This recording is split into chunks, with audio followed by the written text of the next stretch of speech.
There is a meeting happening right now, not in Geneva, not in Brussels, not in any of the grand European capitals where diplomacy is supposed to happen. In Miami, Ukraine's top peace negotiator, Rustem Umerov, has arrived in the United States for talks with American envoys, behind closed doors, away from the cameras, away from the diplomatic theater of official summits and carefully staged handshakes. And what is being discussed in those rooms is the future of Ukraine, not a ceasefire, not a pause, not a temporary arrangement timed to a Russian holiday. The actual terms of how this war ends, what Ukraine keeps, what Ukraine loses, what security guarantees Ukraine receives, and whether the peace that emerges from these conversations is one that Ukraine can actually survive. Today, we go inside what we know about these talks, what Zelensky's red lines are, what America is pushing for, what Russia is demanding, and why the outcome of meetings in Miami may determine the shape of European security for the next generation. Stay with me. Let's start with who Rustem Umerov is, because understanding the man Zelensky sent to Miami tells you a great deal about what Ukraine is trying to accomplish in these talks. Umerov is Ukraine's defense minister. Before that, he was one of the lead negotiators in the early Istanbul talks, the 2022 conversations between Russian and Ukrainian delegations that came closest to producing a preliminary peace framework before they collapsed. He is a Crimean Tatar. His community was subjected to Russian repression after the 2014 annexation of Crimea. His own family has direct experience of what Russian occupation means for the people living under it. He is not someone who approaches these negotiations as an abstract policy exercise, and he is not someone who will accept terms that leave Ukraine exposed to the same fate. Zelensky did not send a diplomat whose job is to find middle ground. He sent a defense minister with personal stakes in the outcome and the institutional knowledge to understand exactly what any proposed security arrangement actually means on the ground. That choice is a signal. Ukraine is engaging with these talks, but it is engaging with its eyes fully open.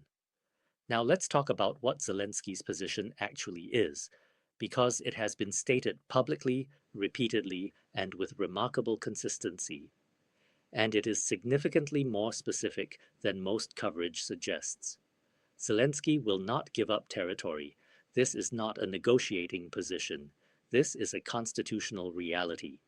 The Ukrainian constitution defines Ukraine's borders.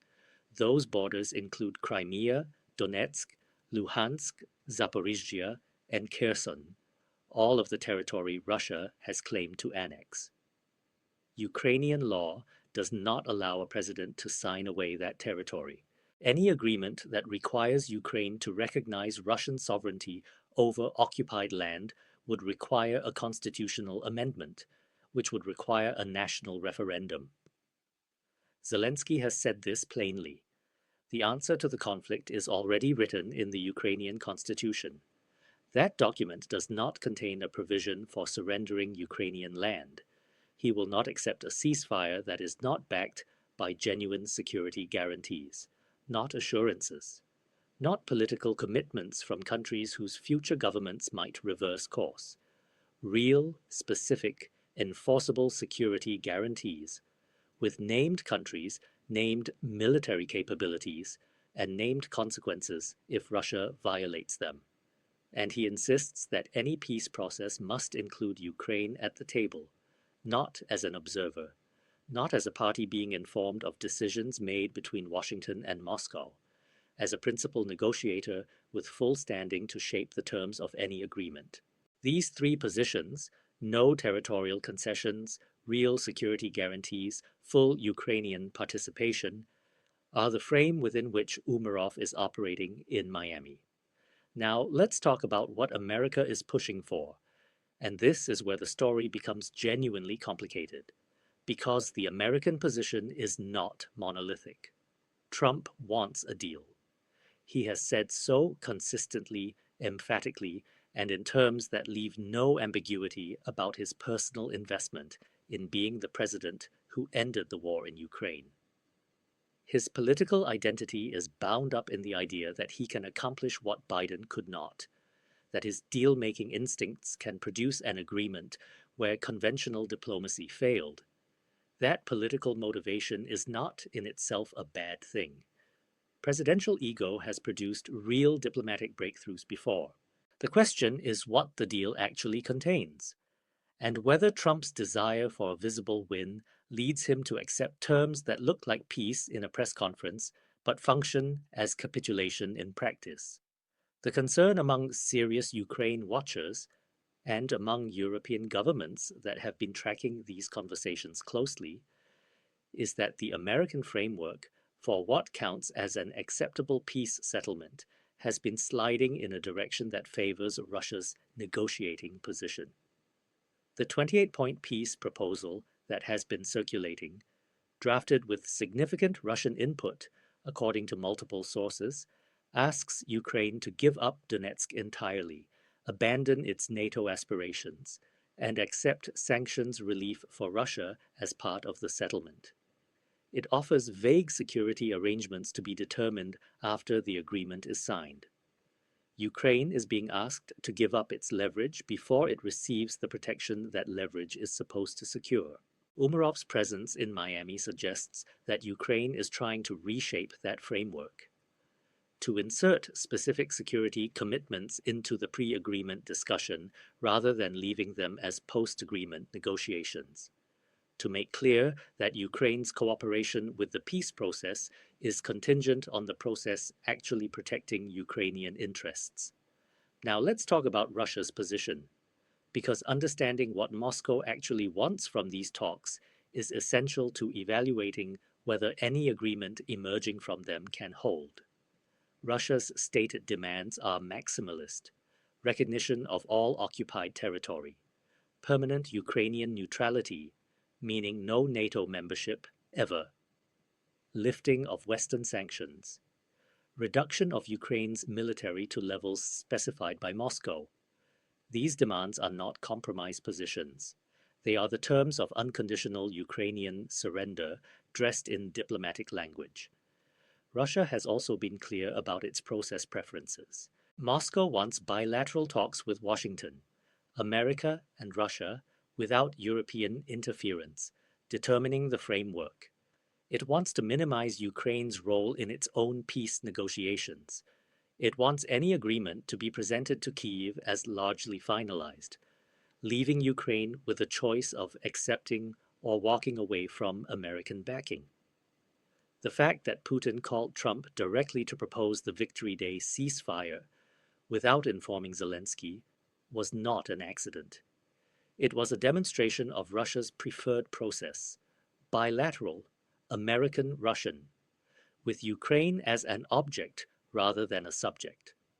The Miami talks represent Ukraine's attempt to insert itself back into the process as a subject. Here is what makes this moment so consequential and so dangerous.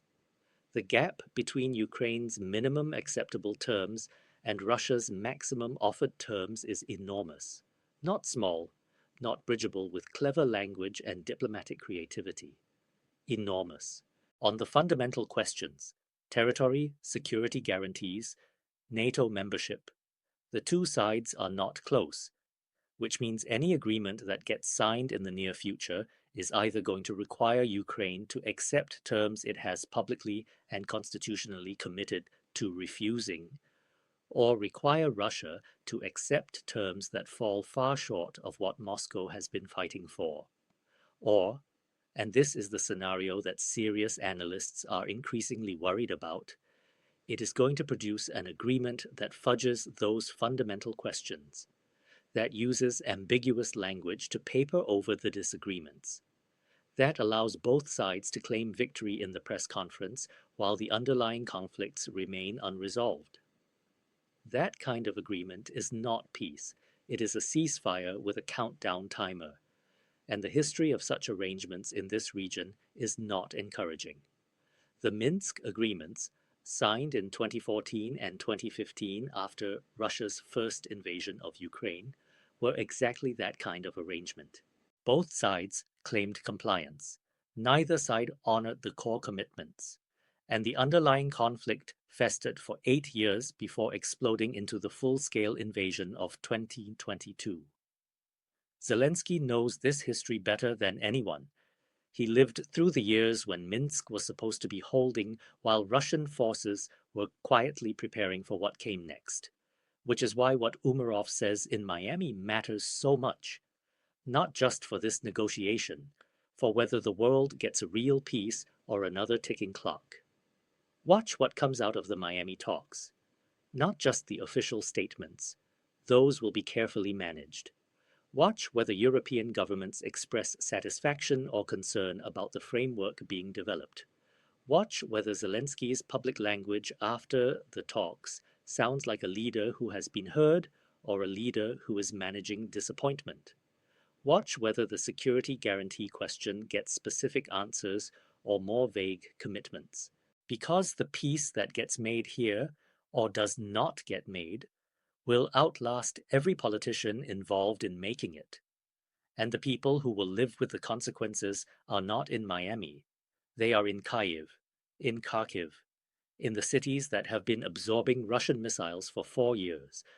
They deserve a peace that actually holds.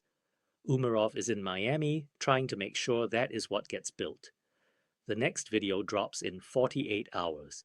Do not miss it.